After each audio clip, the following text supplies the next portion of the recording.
एक टर्म है मोबिलिटी। देखो आज जो भी टर्म्स पढ़ेंगे हम माइक्रोस्कोपिक लेवल के ऊपर बातें कर रहे हैं। मोबिलिटी नाम से कुछ समझ में आ रहा होगा, कोई चीज कितनी मोबाइल है, फ्री टू मूव है। अब एक चीज आप देखो, अगर मान लो आपके पास कोई कंडक्टर है, जितनी मैं इलेक्ट्रिक फील्ड लगाऊंगा इतना सी समझ में आती है कि इलेक्ट्रॉन्स की उतनी ड्रिफ्ट वेलोसिटी ज्यादा होगी।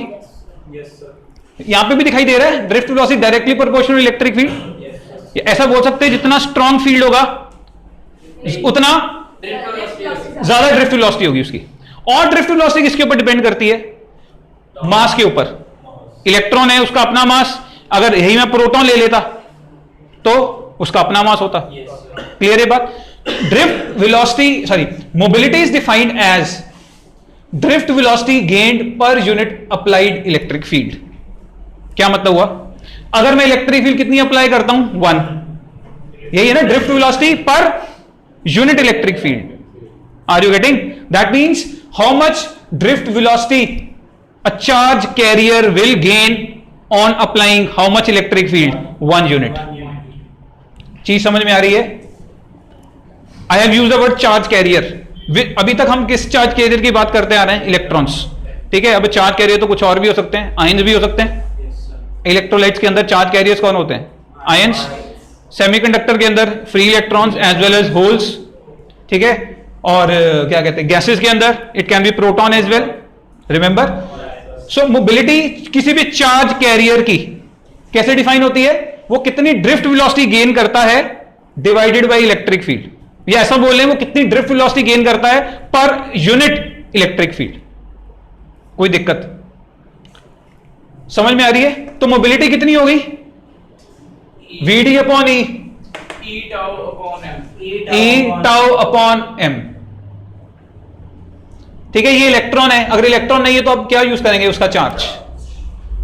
ठीक है, तो मोबिलिटी किन किन चीजों के ऊपर डिपेंड करती है? चार्ज कितना, रिलैक्सेशन टाइम, ठीक है, और उस चार्ज कैरियर का मास कितना। कोई दिक्कत? अच्छा, मान लो एक चार्ज कैरियर है, इलेक्ट्रॉन की बात कर लो। इलेक्ट्रॉन की मोबिलिटी एग्जांपल इट इज μ1। ठीक है, मोबिलिटी इज μ1। जब मैंने इलेक्ट्रिक फील्ड लगाया 10 वोल्ट पर मीटर। ठीक है, इलेक्ट्रॉन की मोबिलिटी μ2। जब मैंने इलेक्ट्रिक फील्ड कितना लगाया? 20 वोल्ट पर मीटर। कोई दिक्कत? μ1 ज्यादा होगी कि μ2 ज्यादा होगी? फॉर्मूला देख के मत बोलना, लॉजिकली में से आंसर देखना। Answer logically tell me the answer. Logic चाहिए मुझे। μ1 ज्यादा होगी कि μ2 ज्यादा होगी? Why? First of all mobility define कैसे की जाती है? ड्रिफ्ट वेलोसिटी गेन्ड जब आपने इलेक्ट्रिक फील्ड कितना लगाया? 1 यूनिट। इतनी बात समझ में आती है? इलेक्ट्रिक फील्ड जितनी मर्जी लगा लो यार, मोबिलिटी थोड़ी ना चेंज होगी उसके, क्योंकि मोबिलिटी की डेफिनेशन ही क्या है? हाँ मुझे पता है, मोबिलिटी की डेफिनेशन ही क्या है? ड्रिफ्ट वेलोसिटी जब इलेक्ट्रिक फील्ड कितना है? 1। ठीक है, तो μ1 is what? Equal to μ2। Electric field बढ़ाने से मोबिलिटी नहीं बढ़ेगी, ड्रिफ्ट वेलोसिटी जरूर बढ़ जाएगी, लेकिन मोबिलिटी नहीं बढ़ेगी। मोबिलिटी की डेफिनेशन से कितनी drift velocity when applied electric field is how much? 1 unit. यहां तक कोई दिक्कत? देखो अब हम क्या करने वाले हैं?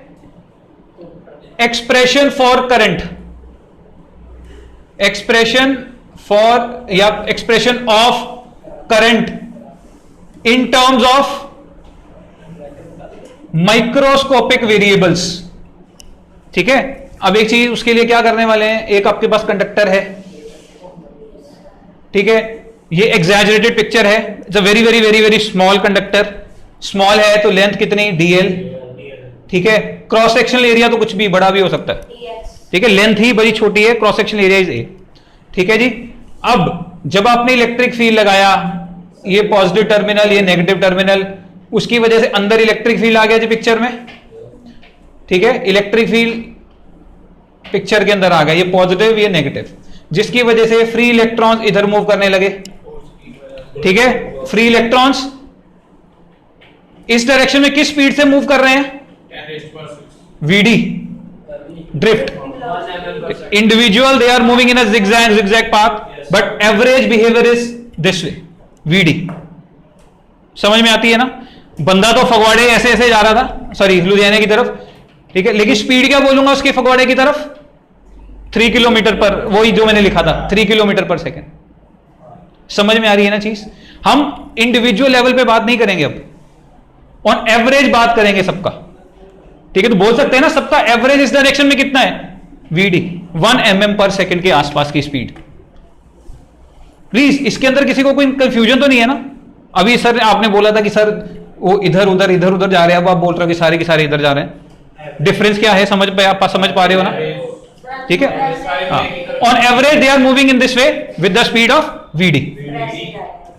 जैसे हम यहां पे क्या बोल रहे थे कि वो इस डायरेक्शन में किस स्पीड से जा रहे हैं? 3 किलोमीटर पर आवर की स्पीड से, बिल्कुल वो चीज है यहां पे। So electron are moving this way with speed VD, ठीक है? अब मेटल के लिए ना कुछ चीजें डिफाइन होती हैं, स्मॉल n, ध्यान से सुनना, बार बार यूज करेंगे। n होता है charge carrier density, charge carrier density, यानी कि इस केस में कौन चार्ज कैरियर्स हैं? Free electrons. तो इस केस में ये हो गया free electron density. Free electron density means number of free electrons per unit volume, ठीक है? कैपिटल एन और स्मॉल एन में डिफरेंस समझ आ रहा है? This is number of electrons per unit volume. Capital N क्या है? Total number of electrons by volume. दिक्कत? Okay. Current dq by dt, हाँ या ना? dq क्या है? Small amount of charge passing through a given cross section, या कोई भी एक इंडिविजुअल, सॉरी कोई इमेजिन कर लो, कोई भी क्रॉस सेक्शन, रिमेंबर कहीं भी एक क्रॉस सेक्शन इमेजिन कर लो, उसमें से कितना चार्ज पास हो रहा है 1 सेकंड के लिए, दैट इज कॉल्ड करंट। हाँ या ना? ये तो बहुत छोटी लेंथ है, बहुत छोटी सी लेंथ है, ठीक है? तो पहले हम dq निकाल लेते हैं। चार्ज कैसे निकलेगा इस एलिमेंट के अंदर, इस छोटी सी लेंथ के अंदर चार्ज कितना है? पहले नंबर ऑफ इलेक्ट्रॉन निकाल लो, इनटू चार्ज कर देंगे। हाँ या ना? पहले तो निकालेंगे इसके अंदर इलेक्ट्रॉन्स कितने हैं। इसके अंदर इलेक्ट्रॉन्स हैं नंबर पर यूनिट वॉल्यूम इनटू इसका वॉल्यूम, A इंटू DL। ये हो गया total number of electrons present inside this small very small conductor, into E के साथ मल्टीप्लाई कर देंगे। तो ये क्या आ गया? चार्ज। ठीक है, तो dq मिल गया, I क्या आया फिर? dq by dt, n a e तो बाहर, dl by dt। What is dl by dt? L क्या है? ये है ना, वेलोसिटी है ना? कौन सी वेलोसिटी है ये? ड्रिफ्ट वेलोसिटी, ठीक है? सो करंट कितना आया? n e a v d। So this is the expression of current in terms of microscopic variables. पहले प्लीज आंखें बंद करके कोई पूछ ले, सोए जागते कभी को पूछ ले करंट का माइक्रोस्कोपिक फॉर्मूला क्या है, तो माइंड में से निकल गई NeAVD, तोते की तरह रट लो इसको, ठीक है? क्योंकि अब जितने भी और मैं आपको माइक्रोस्कोपिक करवाने वाला हूं वो इतने पॉसिबल नहीं होंगे याद करने, लेकिन अगर ये याद है ना तो 1 सेकंड या 2 सेकंड के अंदर आप कोई भी ड्राइव कर सकते हो। एक आधा और याद करना पड़ेगा, लेकिन और आसपास वाले जितने भी हैं, if you people remember current in terms of microscopic variables, बाकी याद हो जाएंगे। बाकी याद करने की जरूरत ही नहीं है, अपने आप बस इसको याद रखो, बाकी निकल जाएंगे एक या 2 सेकंड के अंदर, ठीक है? एन क्या है? Current density, sorry charge density या charge carrier density. Charge carrier मतलब इलेक्ट्रॉन की density, charge on electron, cross sectional area, drift velocity. कोई दिक्कत? Okay. Current density in terms of microscopic variables J, कैसा करंट डेंसिटी क्या होती है? Current per unit area, ठीक है? एरिया ऑब्वियसली परपेंडिकुलर है, करंट इधर है ना? हाँ या ना? तो क्या आ गया? N A VD, sorry NE VD। कोई दिक्कत? ठीक है, will continue from here tomorrow. Vector form में लिखना हो तो कैसे लिखोगे? इनमें से कौन सी वेक्टर क्वांटिटी है? N है, V है, E है कि VD है? VD। अच्छा, what is the relationship between, direction की रिलेशनशिप बताना। VD का डायरेक्शन और J का डायरेक्शन क्या रिलेशनशिप है? VD किसकी वेलोसिटी है? इलेक्ट्रॉन की ना, है ना? तो अगर इलेक्ट्रॉन इधर जा रहे हैं तो J की डायरेक्शन किधर होगी? इधर होगी सर, ऑपोजिट, करंट वाली। सो दैट मींस अगर मुझे वेक्टर फॉर्म में लिखना हो तो कैसे लिखेंगे? J vector is NE minus VD vector. समझ में आया? माइनस क्यों आया? क्योंकि ड्रिफ्ट वेलोसिटी इलेक्ट्रॉन्स की अगर उधर है तो करंट किधर होगा? उल्टी डायरेक्शन में। तो J वेक्टर किस डायरेक्शन में होता है? जिस डायरेक्शन में करंट है। कोई दिक्कत तो नहीं? अब मुझे निकालना किसके बीच में रिलेशन है? मुझे रेजिस्टेंस निकालना है माइक्रोस्कोपिक फॉर्म, राइट? अब एक चीज माइंड के अंदर बिठा कर रखो, रेजिस्टेंस तक पहुंचेंगे कैसे? करंट मुझे पता है, करंट मुझे पता है। अगर करंट का रिलेशन मुझे V की फॉर्म में मिल जाए, आर यू गेटिंग? अगर करंट का मुझे रिलेशन V की फॉर्म में मिल जाए, फिर V अपॉन I करके मुझे रेजिस्टेंस मिल जाएगा। इतनी बात समझ में आ रही है? तो करंट हम ऑलरेडी निकाल चुके हैं। करंट क्या है? NE drift velocity VD। ठीक है, आपको एक चीज और कल बताई थी, अब इस फॉर्मूले को आपको तोते की तरह याद रखना। ठीक है, if you remember this microscopic relationship you can find in fact all of the other relationships. Okay, अब मुझे R निकालना है, करंट मुझे पता है, मोटिव क्या है मेरा? To find I in terms of V। अब V कहां से आएगा? ये current density, charge carrier density है, ये चार्ज है, ये क्रॉस सेक्शनल एरिया है, ये ड्रिफ्ट वेलोसिटी है। कहां से आएगा V? ओम्स लॉ तो बनाना है ना, ओम्स लॉ तो बनाएंगे अब। तो मुझे I लाना है इन टर्म्स ऑफ V। V कहां से आएगा इनमें से? क्रॉस सेक्शन एरिया से ऑन रहा, ये तो डायमेंशन है कंडक्टर का ना। चार्ज ऑफ इलेक्ट्रॉन से भी नहीं आएगा, चार्ज डेंसिटी से भी नहीं आएगा, सॉरी कैरियर डेंसिटी से भी नहीं आएगा। कहां से आएगा फिर? ड्रिफ्ट वेलोसिटी से। देखो ड्रिफ्ट वेलोसिटी क्या होती है? E upon m tau. अभी भी नहीं आया वैसे, अब कहां से आएगा? इलेक्ट्रिक फील्ड को क्या डाल दें? dV/dr, V upon L। हाँ या ना? पता है ना? E is what? dV upon dr।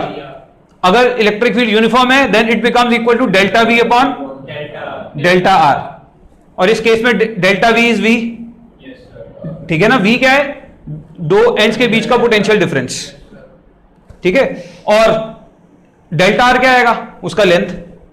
Delta R क्या होता है? सेपरेशन बिटवीन दो पॉइंट्स जिनके बीच का पोटेंशियल डिफरेंस डेल्टा V है। अभी तो कंडक्टर की बात कर रहे हो ना, पोटेंशियल डिफरेंस यहां पे लगाया जाता है, यहां पे और यहां पे। इन दो एंड्स का पोटेंशियल डिफरेंस V है और सेपरेशन कितना है दोनों का? L। यहां तक किसी को कोई दिक्कत? ठीक है, मोटिव था I को किसकी टर्म में लेके आना? V की टर्म में, और V सिर्फ यहीं से निकलेगा। तो VD को मैंने क्या डाल दिया? E टाउ अपॉन M, और E को फर्दर सब्स्टिट्यूट क्या कर दिया? V upon L। मोटिव समझ में ऐसा कर क्यों रहे हैं? ठीक है, अब इस VD की वैल्यू उठा के इसके अंदर डाल दोगे तो I का रिलेशन V की टर्म में आ जाएगा। खत्म काम। तो I कितना आ गया? NE square V tau L M A। ठीक है, जस्ट ये VD की वैल्यू मैंने यहां पे सब्स्टिट्यूट कर दी। I got this. कोई प्रॉब्लम किसी को? अब मुझे सिर्फ टर्म्स को रीअरेंज करना है। देखो ये I बराबर कॉन्स्टेंट्स एक साइड, बाकी इधर क्या क्या कॉन्स्टेंट है इसके अंदर? N कॉन्स्टेंट है, E स्क्वायर कॉन्स्टेंट है, टाउ कॉन्स्टेंट है, एरिया क्रॉस सेक्शन कॉन्स्टेंट है, मास किसका है? इलेक्ट्रॉन का मास कांस्टेंट है, लेंथ कांस्टेंट है, ये सब कांस्टेंट्स हैं इनटू V। ठीक है, तो अब दिखाई दे रहा R क्या है हमारा? V upon I is R। Yes, निकालो तो V अपॉन I क्या बनेगा? ML upon NE square tau NE square tau A। कोई दिक्कत? ठीक है, and this is nothing but resistance.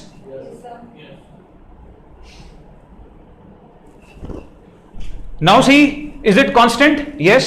everything is constant. So for conductors, resistance is constant. It does not depend on V or it does not depend on I. Are you getting? So this is the expression of resistance. So R is equal to M L N E square tau A. ठीक है, और इसको थोड़ा सा और rearrange करो तो ऐसा मिलेगा क्या, M N E square tau L upon A.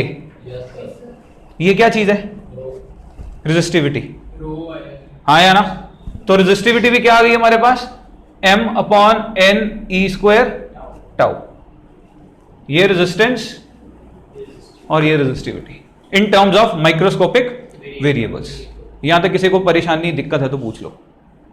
पक्का?